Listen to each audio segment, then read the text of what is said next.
Halo semuanya, hari ini kita bahas sebuah kisah pilu yang nggak bisa dianggap remeh. Seorang siswa SMP 19 Tangerang Selatan, sebut saja MH 13 tahun, meninggal dunia setelah diduga mengalami perundungan di sekolahnya. Ini bukan drama remaja biasa, ini soal nyawa dan kita perlu serius. Jadi begini, MH duduk di kelas 7 SMP 19 Tangerang Selatan. Berdasarkan keterangan keluarga, dia sudah mengalami bully sejak masa MPLS.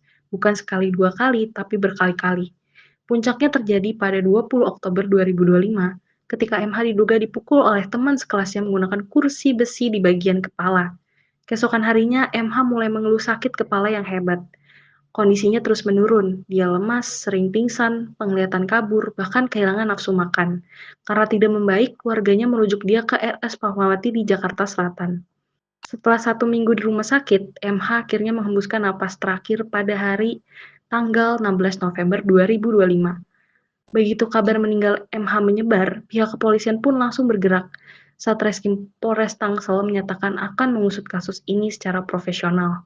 Polisi sudah memeriksa 6 orang saksi yang terdiri dari siswa dan guru di sekolah. Selain itu, penyelidikan melibatkan Komisi Perlindungan Anak dan Dinas Pendidikan Tangsel. Sementara itu, Komisi Perlindungan Anak sendiri mendesak agar kasus ini diproses secara hukum karena unsur kekerasan yang dialami MH cukup serius. Komisi 10 DPR juga angkat bicara. Mereka menyatakan keprihatinan mendalam dan mengusulkan agar tiap sekolah punya tim khusus pencegahan dan penanganan kekerasan, lengkap dengan psikolog dan jalur pelaporan cepat. Di sisi lokal, pemakaman MH berlangsung dalam suasana haru. Wakil Wali Kota Tangsel pun ikut hadir, dan Pemkot menyatakan akan mengevaluasi sistem pengawasan di sekolah agar tragedi seperti ini tidak akan terulang. Teman-teman, kenapa kita harus peduli? Karena ini bukan sekedar anak berantem di sekolah. Bullying bisa memiliki konsekuensi nyata, bahkan fatal.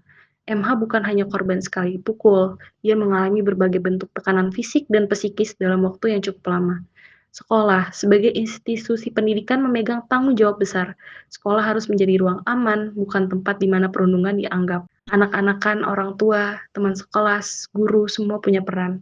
Korban butuh dukungan, pelaku butuh pendampingan, dan sistem perlu diperkuat agar laporan bullying bisa terus ditindaklanjuti.